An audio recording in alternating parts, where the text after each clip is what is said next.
Bueno, gracias Dúbito por la invitación y arranco directamente. Con la palabra futuro suceden cosas bastante diferentes. Aquí, para empezar, voy a sintetizar dos. Por un lado, experimentamos un sentido de necesidad de pensarlo, combinado con un sentido de irrelevancia, como si nos acercáramos al tema porque lo sabemos vital, pero al acercarnos experimentamos una gran impotencia. Y por otro lado, existen actores, políticos, sociales, culturales, que han acelerado sus giros proféticos. Las ultraderechas y los totalitarismos de mercado, las visiones de colonizaciones marcianas, las mil y una historias del porvenir de la inteligencia artificial, incluso los colapsismos ambientalistas. Así que todo es un poco desquiciante. ¿Cómo salir de la impotencia y de la profecía? Me parece una pregunta fundamental, una pregunta política fundamental. Mi intuición es que, en primer lugar, necesitamos volver a pensar en lo posible, pero no suponiendo lo posible, es decir, suponiendo una paleta determinada de cosas que tenemos frente a nuestras narices, sino buscando entender qué es una posibilidad más allá de lo inmediato. Esto se desprende de un diagnóstico. No necesitamos solamente imaginar otro futuro, sino rearticular la relación entre la imaginación y lo no imaginado, entre lo que creemos posible y lo que no sabemos ni siquiera que es posible, entre las proyecciones y las incertidumbres, entre los problemas y las invenciones, entre lo que llega y lo que generamos. Lo que traje hoy aquí para todos nosotros no es tanto un qué hacer, sino un cómo hacer, una pregunta por cómo hacer, que se apoya en una certeza. Las posibilidades no se abren ni se lidia con ellas de una única manera. Ese cómo no es singular, es plural.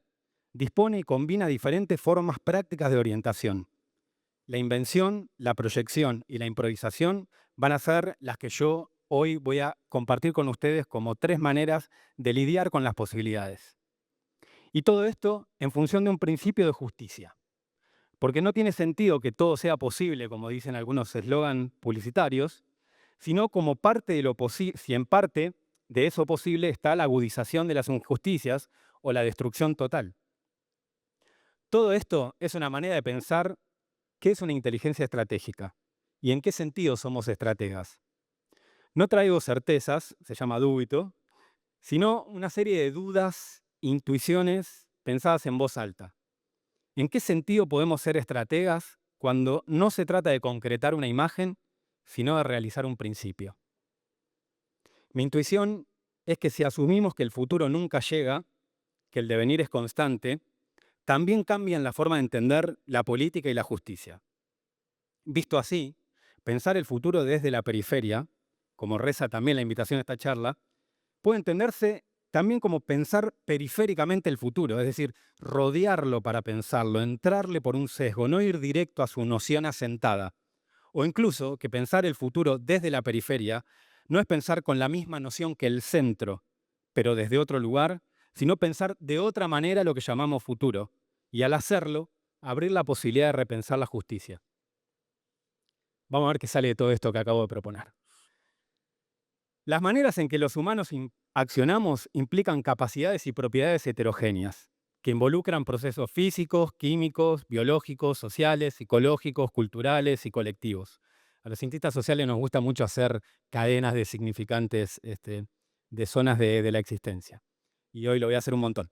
Estos procesos se expresan diversamente en formas de orientación: pronósticos, planes, hallazgos, invenciones, improvisaciones, sorpresas. Para el antropólogo Leroy Gourand, los grupos humanos no se ordenan ni se mantienen juntos por el pasado común, sino por el poder aglutinante o conflictivo de la potencia de orientación. Esas formas prácticas fabrican sociedades, esas formas prácticas de orientación. No es que primero hay una sociedad X que luego se orienta, es que las orientaciones, en sus cooperaciones, en sus conflictos, en sus compatibilidades, en sus guerras, resultan en eso que llamamos sociedad X. Y toda práctica tiene sustratos orientativos: fabricar un utensilio, amar, trabajar, diagnosticar una enfermedad, gobernar, convenir, guerrear, ver una película, diseñar un software, tener sexo, formular una hipótesis. No se agotan ni siquiera en orientaciones conscientes, sino que existen también orientaciones inconscientes. Es decir, que las orientaciones pueden ser contradictorias y que implican y afectan relaciones entre humanos y cosas, humanos y entornos, humano y humano, humanos y humanos. Otros antropólogos, yo soy historiador, pero los antropólogos me encantan, Rebecca Bryan y Daniel Knight condensan en 6 formas las prácticas de orientación: la expectativa, la anticipación, la especulación, la esperanza, la potencialidad y el destino. Yo creo que la distribución está buena, pero es incompleta. ¿Por qué? Porque estos autores resaltan la dimensión imaginal de la orientación, mientras que a mí me interesa, y creo que nuestra coyuntura lo exige, pensar la relación entre lo imaginado y lo no imaginado, las relaciones con la contingencia, lo que podría suceder como no, la emergencia, lo que no se puede anticipar, y la incertidumbre, aquello que no podemos conocer o de lo que no podemos hacernos una imagen. Por eso creo que se pueden sumar estas otras formas que aparecen en el título de mi charla: la invención, la proyección y la improvisación. Las formas de orientación son entonces maneras de actuar en el tiempo. Resultan de una relación entre memoria, percepción, anticipación y sorpresa. Definir y pensar cómo se articula dinámicamente lo actual y lo posible es un dilema apasionante, al menos para mí me tiene agarrado hace una década, que invita a pensar no tanto en el futuro con mayúscula, como imagen o realidad allá adelante, sino en el devenir. Y el pensamiento estratégico que me interesa es el que, en función de un principio, construye una orientación compleja, capaz de seguir en ese devenir, capaz de sopesar posibilidades, de no agotarse en una imagen por realizar, sino de mediar entre condiciones, entre previsibilidades e imprevisibilidades. Por eso es que, primer aviso, el futuro nunca llega. En 1786, Kant publicó Cómo orientarse en el pensamiento, buscando definir límites y posibilidades del pensamiento humano, sobre todo en materia de objetos suprasensibles. En 1902, Vladimir Lenin publicó ¿Qué hacer?, buscando dotar a los procesos de insurgencia y lucha política de una estrategia, una organización y una dirección en la doble acepción de conducción y sentido. Ambos textos se titulan con una pregunta, como si orientarse, que supone un hacer, fuera responder interrogantes. Interrogantes situados, que exigen diagnósticos y decisiones, que involucran principios. Hasta Twitter nos pregunta ¿qué está pasando? Lo que no deja de ser una pregunta por la orientación. Las novedades tienen ritmos y cualidades diferentes, en vista de los estratos y dimensiones históricas en las que se encuentran. Mientras que el petróleo que usamos día a día tiene unos 60 millones de años, hay procesos que se iniciaron hace más de 15.000 años y hoy inciden en el cambio climático, o los principios del capitalismo que no han variado mucho desde el siglo XVII, aunque sí sus formas. También podemos decir que los cambios en China desde 1979 han abierto nuevas posibilidades en el mundo, que los últimos 4 o 5 años de desarrollo de la inteligencia artificial han sido impresionantes y que el horizonte de las próximas décadas está poblado de catástrofes climáticas si no alteramos prácticas y orientaciones. Hay cosas insistentes en la historia, hay cosas que mueren, hay cosas nuevas, hay cosas inesperadas, cosas que se conectan o distancian, que se componen o diferencian, se alían o combaten, cosas que eran posibles y ya no lo son, nuevas posibilidades y nuevas imposibilidades. Pero podemos acordar que nuestra coyuntura es la de una reconfiguración de lo posible, que involucra cambios políticos, tecnológicos, económicos y culturales. Como le escuché decir hace unos días a Juan Carlos Tocatlián, que fue un orador de esta charla, que me encantó la frase: todo está siendo sacudido por el umbral de la posibilidad. ¿Y qué es el capitalismo, sino un principio de orientación expansivo sobre las posibilidades del mundo? ¿Y qué es el dinero, sino una mediación, y cada vez más una tecnomediación, todos pagamos con QR el café, cada vez más absoluta de esas posibilidades? ¿Qué son los objetos y medios tecnológicos, sino materializaciones que abren y cierran posibles? ¿Qué son las visiones de los multimillonarios, sino violencias verticales sobre el mundo, buscando organizar lo posible bajo un criterio segregacionista? ¿Y qué son los giros autoritarios actuales en la política, sino reclamos restrictivos sobre quién tiene derecho a decidir sobre lo posible?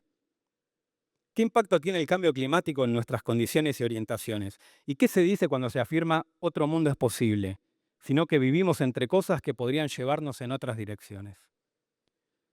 Es un mundo tenso, extraño, el nuestro. Las instituciones que hoy día integran las funciones económicas, laborales, productivas, monetarias, de cognición, como la computación o la IA, de seguridad, como el control, y las biológicas vinculadas a los cuerpos, concentran un poder notable por su capacidad de gobierno de lo posible, por su poder sobre las formas de orientación. Las injusticias, desigualdades, la cristalización de asimetrías, las violencias contra el entorno, son, por la vía de las necesidades básicas insatisfechas, la miseria, el sufrimiento, el temor, la desligación, la precarización social y ambiental, maneras de hacer que las vidas existan en un espectro no solo de pocas, sino de malas posibilidades. Un sistema injusto no es solo un sistema que reparte lo actual asimétricamente, sino un sistema que cercena estructuralmente las potencias de invención social. Sin embargo, esta integración sucede en condiciones y propicia altos niveles de tensión social, movimientos alternativos, fugas, enfrentamientos, caos, desborde. La reconfiguración de lo posible no es un asunto cerrado.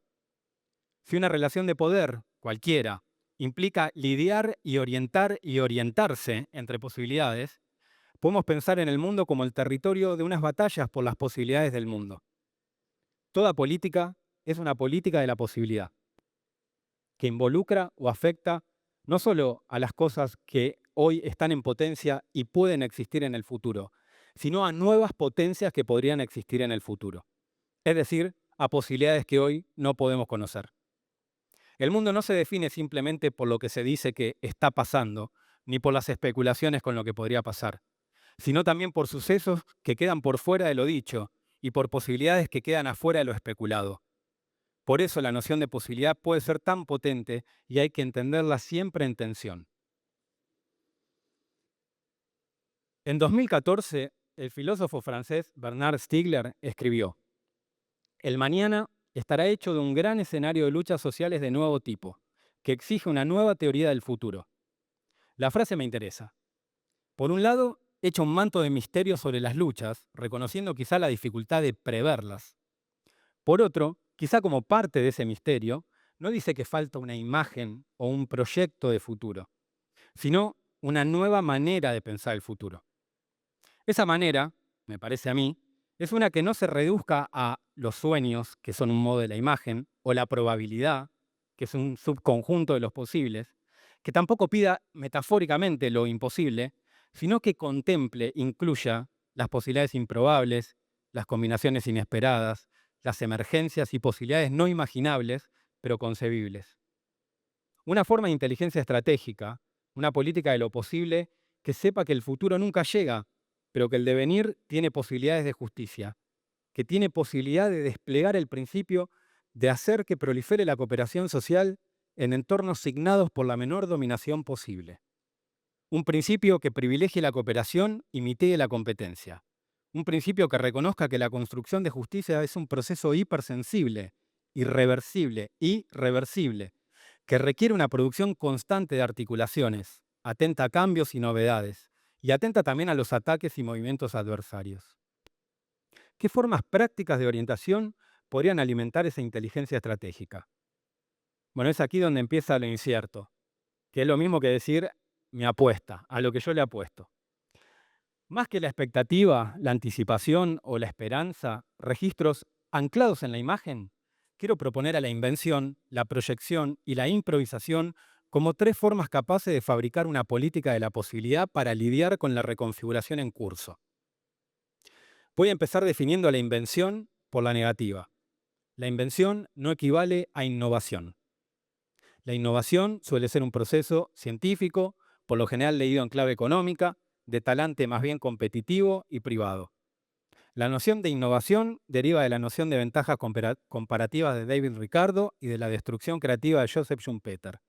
Es un asunto originalmente de economistas. Innovación es lo que hacen algunas organizaciones. Y hoy día el paraguas del discurso emprendedor es la innovación, que muchas veces es el sometimiento de las capacidades creativas a su valorización monetaria. Invención es lo que podría hacer cualquiera. La invención no está originada por su carácter de valor de cambio, ni siquiera por el interés de los inventores. No se reduce al campo de la ciencia y la tecnología. Es un fenómeno social y político, con potencia económica también, pero que excede ese campo. Quizá no se mide, aunque tenga efectos. Uno de los grandes teóricos de la invención, el sociólogo Gabriel Tard, que escribió a principios del siglo XX, escribió en Monadología y Sociología, uno de sus libros más importantes: una invención es hacer uso recíproco de los medios de acción que antes parecían extraños u opuestos. Es una asociación de fuerzas que sustituye una estéril juxtaposición de fuerzas. En efecto, la invención es una práctica definida por actuar anticipatoriamente, combinando elementos que, como dice Tarde, antes parecían extraños, en función de modificar un entorno. Es un reordenamiento, una articulación de cosas heterogéneas que abre novedades. Hace una diferencia al mundo, realiza alguna posibilidad y genera otras, muchas de las cuales son imprevisibles. Para esto, la atención sobre el mundo ha de ser compleja y meticulosa. En esa meticulosidad hay una clave para encontrar las posibilidades compatibles de las cosas, incluso cuando se inventa por error, porque es esa atención la que identifica la invención. En otros términos, inventar implica trabajar en formas de atención, conocimiento anticipatorio y combinaciones novedosas que recombinen posibilidades e instauren nuevas realidades. Una misma invención puede asumir distintos sentidos o desplegar efectos diversos a lo largo del tiempo. El ejemplo clásico es el del cuchillo, que puede herir o puede cortar algo para que comas y sobrevivas. O un grupo social, que a la vez nos socializa, pero muchas veces nos acota. Como sea, la invención se caracteriza por resolver una tensión y a la vez amplificar posibilidades, incluso, de nuevo, más allá de lo imaginado. Nuestra sociedad es una sociedad inventiva, por definición. Siguiendo a Tard, la multiplicación de vínculos, contactos, relaciones y encuentros hace que inventar sea un fenómeno más habitual que nunca antes en la historia. Uno de los desafíos políticos en esta reconfiguración de lo posible, donde la tendencia parece la opuesta, creo que es cómo socializar las condiciones para que la invención permita menos dominación y no más. Como en las novelas especulativas de Cory Doctorow o Kim Stanley Robinson, toda la gente que voy citando, si a alguien después le interesa leerlo, se acerca y se los paso. Como en las novelas especulativas de Cory Doctorow o Kim Stanley Robinson, necesitamos volvernos inventivos y necesitamos enlazar la invención a un principio de justicia, propiciar las condiciones para democratizar la inventiva, redistribuir las posibilidades de la invención, hacer proliferar la cooperación y mitigar la competencia. Yo puse unos meses, pero creo que fue hace unos días, Lucrecia Martel llamó a inventar el futuro, quizá muchos lo vieron. Ella convocaba a imaginarlo, pero yo prefiero entenderlo como un llamado a entrenarnos política y éticamente en la invención social como disposición hacia el futuro. Porque inventar es también inventar las formas de defender y realizar la capacidad de inventar. Parece un trabalengua, pero creo que tiene sentido. Es aquí, luego de la invención y no antes, donde me interesa colocar el proyectar. Proyectar ha sido el hábitat natural de la imagen de futuro.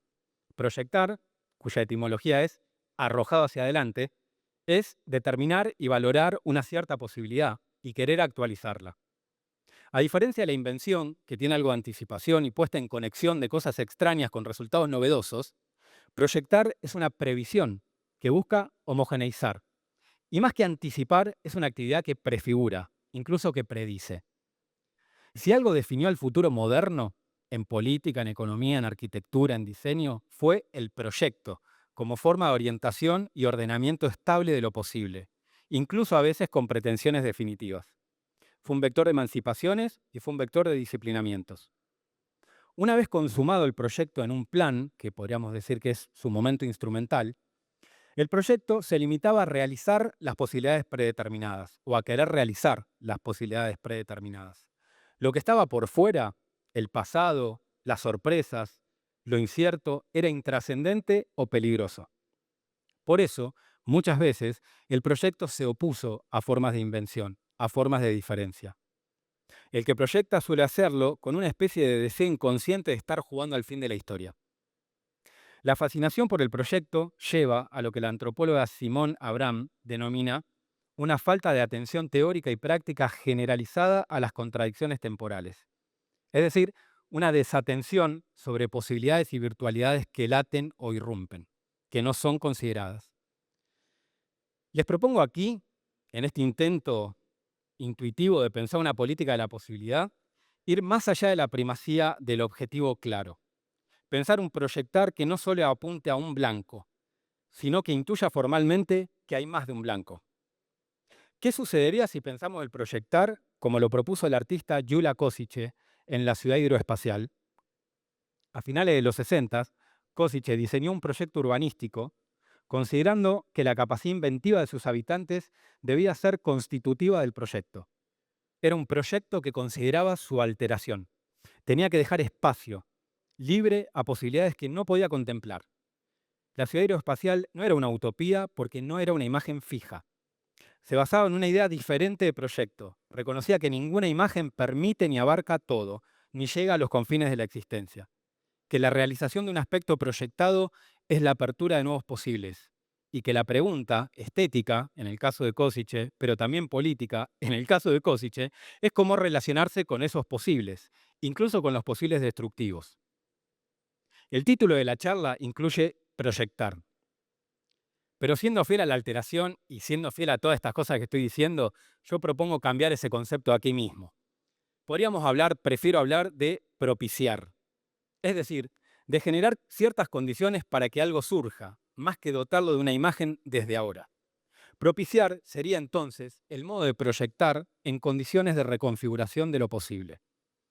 Y pensado así, el debate sobre imágenes y proyectos de país o proyectos de región, por ejemplo, por lo general monotemáticos y rígidos, podrían robustecerse incorporando, o mejor dicho, propiciando, las capacidades inventivas y disruptivas de los actores sociales, evitando modelizaciones que terminen siendo destinos, aprovechando lo que se descubre, cuidando que los que vengan después tengan la posibilidad, porque hay que proteger también las posibilidades futuras.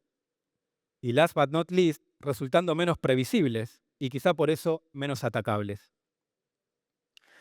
A diferencia del proyecto clásico, esta manera de pensarlo, que coquetea con la invención, no excluye a quien apareció siempre como su némesis, su adversario, la improvisación.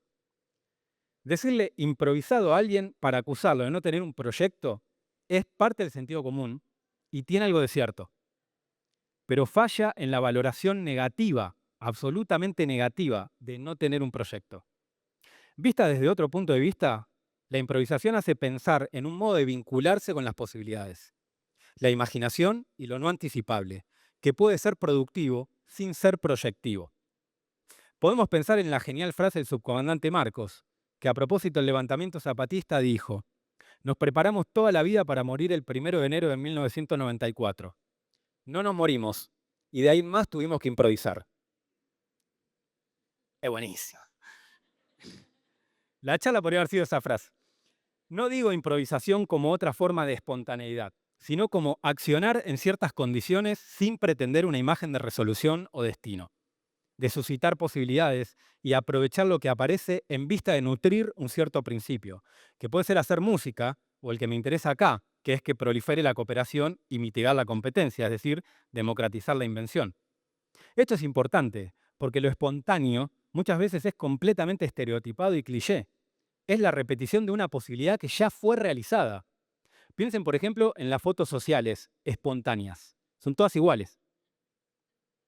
Pensemos en una improvisación musical libre, no en la del jazz, que suele tener menos improvisación, en la libre, donde a veces ni siquiera está claro cuáles son los instrumentos, ni se establece un comienzo y un final. Y como dice el improvisador Eugenio Fernández, que quizás está acá, si está acá levanta la mano, no hay un acuerdo para saber dónde terminar. La música que se está creando es la que decide dónde se produce el final. En la improvisación libre se ponen condiciones muy básicas y genéricas. Explorar posibilidades sonoras, estar atento a las posibilidades que otros están explorando, interactuar con ellas.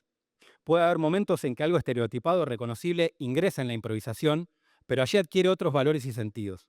Y puede haber momentos de sonidos totalmente desconocidos. Todos los músicos improvisadores coinciden en algo. Improvisar es conversacional. En una improvisación, los elementos que van a participar del proceso no se saben estrictamente a priori, porque pueden provenir de zonas inesperadas, voces, gritos, objetos no musicales, sonidos ambientes, contingencias varias. Incluso cuando está tocando solo, el improvisador tiene que dialogar activamente con el entorno y las condiciones. Es una decisión, es una posición receptiva. Si proyectar tiene algo de inventario, la improvisación es un archivo indefinido, de posibilidades no predeterminables. La invención, quizá, es el punto donde se encuentran inventario y lo indefinido. Si el proyecto nos ordena preferencias, la improvisación dispone hallazgos, que a su vez son sustanciales para inventar. Pero no solo de arte vive la improvisación.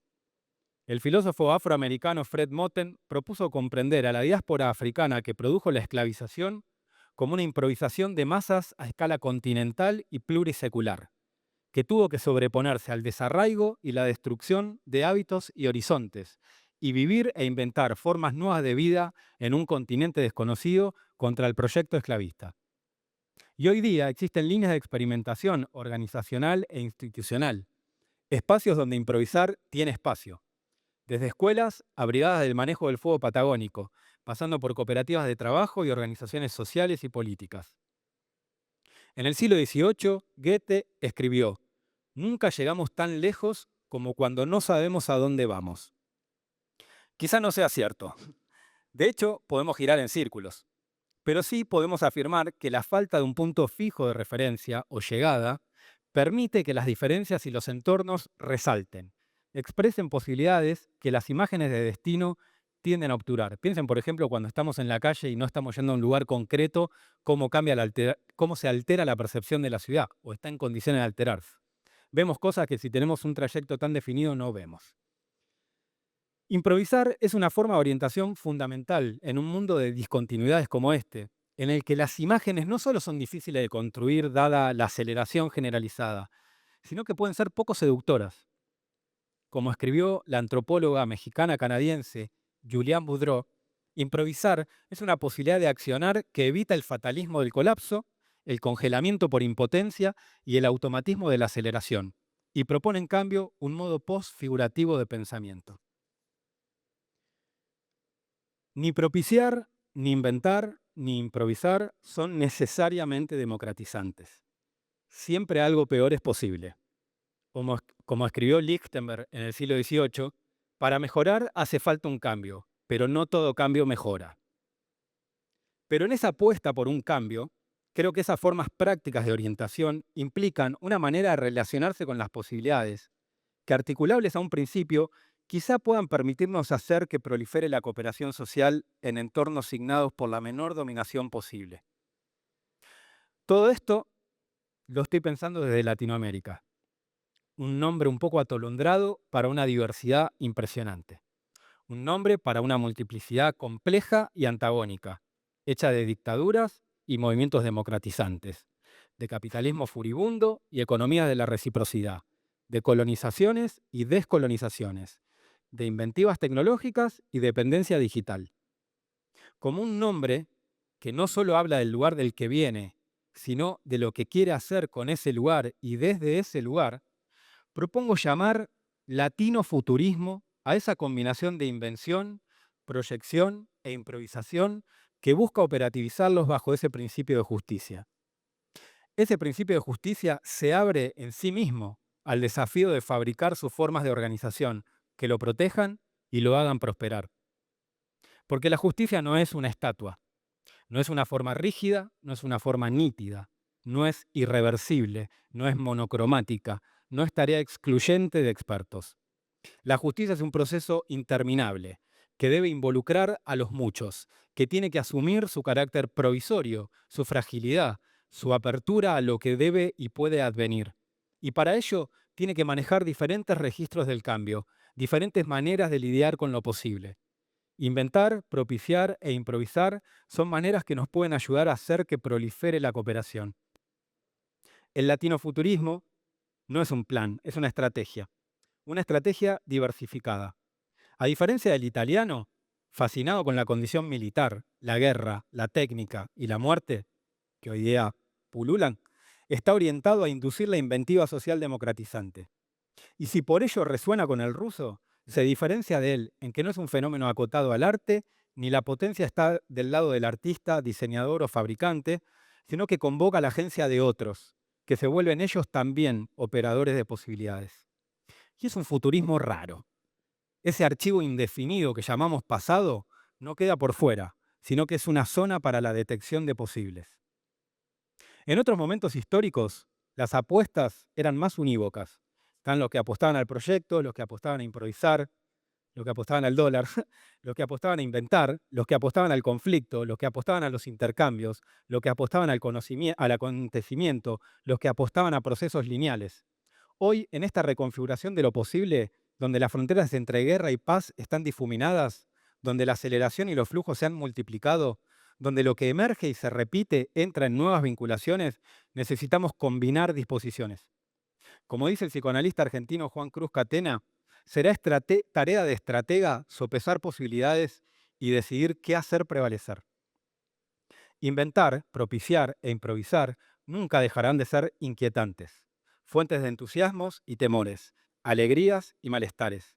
Pero merece afirmarse, como dijo Foucault, que lo que vale para la escritura y una relación amorosa vale también para la vida. La cosa no solo vale la pena, perdón, la cosa solo vale la pena en la medida en que ignoramos cómo terminará. O como canta el argentino Nazareno Nota, conocido como El Nota, que tocó hace un par de meses acá y lo vine a ver, no terminaron los Simpsons. No importa, nunca quise saber el final. En las antípodas de la actual ingeniería del caos, que busca la guerra, el enloquecimiento y la desorganización, pero en pos de un objetivo bien claro, que es el refuerzo de las élites, antagonizar con la cuantificación monetaria, con los riesgos de la predicción maquínica, con una noción sacrificial de trabajo y con la fijeza de los utopismos, se trata de reclamar el derecho a no saber cómo terminarán las cosas, porque parte esencial de la justicia es el despliegue de las capacidades inventivas, proyectivas e improvisatorias. Quiero pensar que el latino-futurismo es eso, una forma de inteligencia estratégica que sabe que el futuro nunca llega, pero el devenir tiene posibilidades de justicia. Ojalá se lleven de aquí el deseo de ese principio. Gracias.